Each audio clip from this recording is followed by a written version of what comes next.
Meenu TV.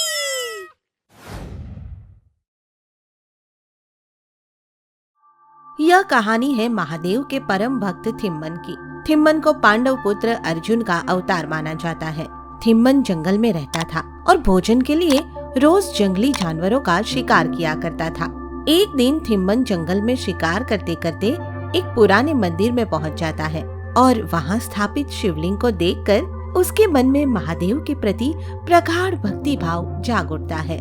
हे महादेव, आज से ये थिम्मन तुम्हारा परम भक्त बन गया है। तभी थिम्मन के अंतर मन से आवाज आती है, अरे थिम्मन, सिर्फ भक्त ही बना रहेगा या अपने आराध्य महादेव को कोई चढ़ावा भी चढ़ाएगा? अपने मन की यह आवाज सुनकर थिम्मन शिवलिंग पर मांस चढ़ाते हुए कहता है, हे महादेव, मेरा चढ़ावा स्वीकार करो। जैसे ही थिम्मन शिवलिंग पर मांस चढ़ाता है, कैलाश पर्वत पर विराजमान माता पार्वती हंसते हुए महादेव से कहती है, स्वामी, ये क्या? आपकी इस भक्त की हिम्मत तो देखिए, आपको मांस का चढ़ावा चढ़ा रहा है। पार्वती, मैं भक्त का चढ़ावा नहीं बल्कि उसकी भक्ति और श्रद्धा देखता हूँ। स्वामी, तो क्या आप इसका मांस का चढ़ावा स्वीकार कर लेंगे? यह सुनकर महादेव कहते हैं, भक्त अपने सच्चे मन से शिवलिंग पर जो भी चढ़ावा चढ़ाता है, मुझे वही स्वीकार्य होता है देवी पार्वती। उस दिन के बाद थिम्मन रोज मंदिर आता और शिवलिंग पर मांस अर्पित करता और उनसे अपने मन की बात कर वापस लौट जाता। एक दिन थिम्मन शिवलिंग को देखकर सोचता है, अरे, शिवलिंग पर तो काफी धूल मिट्टी जमा हो गई है, क्यों ना मैं इसे धोकर स्वच्छ कर दूं? यह कहकर थिम्मन शिवलिंग की सफाई करता है और फिर पास के झरने पर जाता है। झरने से पानी लाने के लिए उसके पास कोई बर्तन आदि नहीं था, इसलिए वह अपने मुंह में ही पानी भर लाता है और उसे शिवलिंग पर डाल देता है। उसके उपरांत मांस अर्पित करके लौट जाता है। थिम्मन को यह करते देख पार्वती महादेव से कहती है, स्वामी, यह थिम्मन आपका कैसा भक्त है? शिवलिंग पर मुंह से जल चढ़ाता है और मांस अर्पित करता है।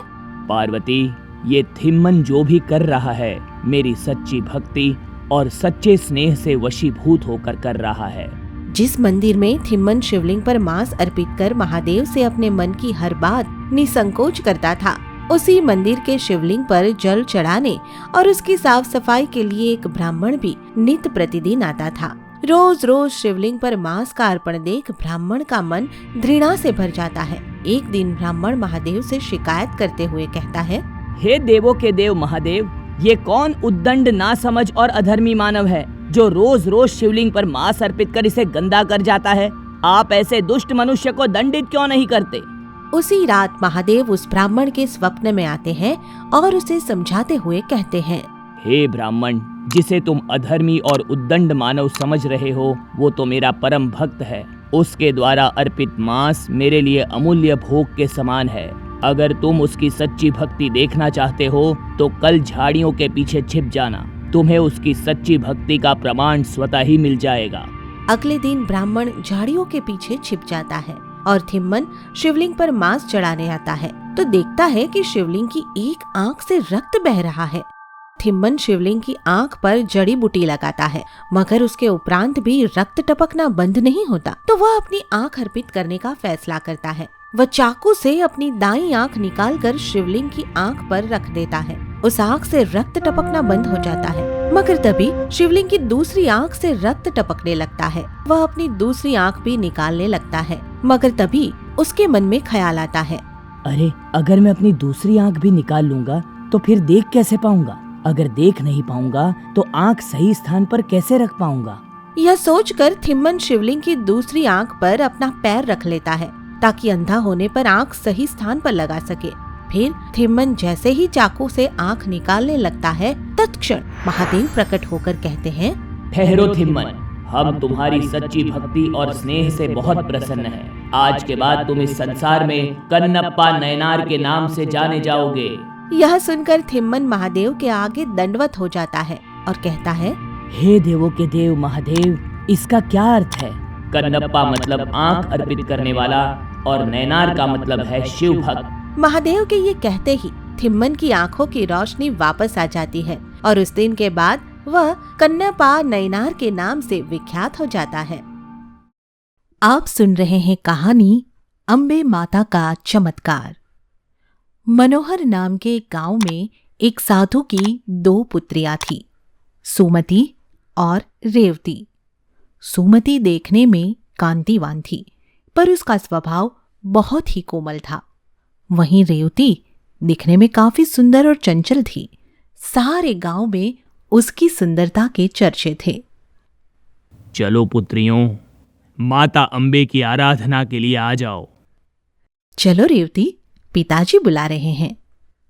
तुम जाओ, तुम्हें जरूरत है माता की आराधना करने की। मेरे पास तो सब कुछ है। सुमति को माता अम्बे पर अटूट विश्वास था। वो रोज अपने पिताजी के साथ उनकी आराधना किया करती थी। कहो भाई, कोई रिश्ता आया मेरी दोनों पुत्रियों के लिए? रेवती के लिए तो कई सारे अच्छे अच्छे खानदान के रिश्ते आ रहे हैं, किंतु सुमति के रूप के कारण एक बहुत ही गरीब घर से रिश्ता आया है। हे माता, ये आपकी कैसी लीला है? अब मैं क्या करूं? सुमति सब कुछ सुन लेती है और अपने पिताजी से कहती है, आप मेरी शादी गरीब परिवार में कर दीजिए पिताजी। मुझे अम्बे मां पर पूरा विश्वास है। अगर मेरी किस्मत में होगा तो मुझे जरूर सुख मिलेगा। जहां रेवती की शादी एक बड़े ऊंचे खानदान में होती है, वहीं सुमति की शादी एक गरीब लकड़ी काटने वाले के साथ हो जाती है। किंतु सुमति का विश्वास मां अम्बे पर अटूट था। वो बिना किसी शिकायत मां अम्बे का आशीर्वाद लेकर अपने पति के साथ चली जाती है। सुमति बड़े कष्टों के साथ अपना जीवन व्यतीत कर रही थी, किंतु फिर भी उसने एक दिन भी मां अम्बे की आराधना करना नहीं छोड़ा। क्या हुआ जी, आज आप लकड़ियां नहीं लाए? पूरे गांव में बारिश की वजह से लकड़ियां गीली हो गई है, कहीं भी लकड़ी नहीं मिली। कोई बात नहीं जी, कुछ दिन हम फलाहार खाकर ही गुजारा कर लेंगे। सुमति और उसके पति ने पूरे 9 दिनों तक अन्न का दाना भी ग्रहण नहीं किया, केवल जल और फलाहार का सेवन ही करते रहे। और एक दिन उनके द्वार पर एक छोटी सी कन्या आ खड़ी हुई। तुम कौन हो कन्या? यहां कैसे आई हो? मुझे बहुत भूख लगी है, क्या आप मुझे कुछ खिला सकती हैं? हाँ हाँ, अंदर आओ। सुमति के पास ज्यादा कुछ तो था नहीं, बस थोड़ा सा दूध और थोड़े चावल पड़े थे। उसने उसकी खीर बनाई, कन्या के पैर धोए और उसे आसन पर बिठा दिया और बहुत प्रेम भाव से उसे खीर खिलाई। मैं आपसे बहुत प्रसन्न हूं, आप जो चाहे मुझसे मांग सकती है। और देखते ही देखते कन्या एक दिव्य रूप में बदल गई। ये दिव्य रोशनी कैसी है? आप कौन हैं? पुत्री, मैं मां भगवती अम्बे हूं। मैं तुम्हारी भक्ति से अत्यंत प्रसन्न हुई हूं। तुमने और तुम्हारे पति ने 9 दिनों तक फलाहार का सेवन किया।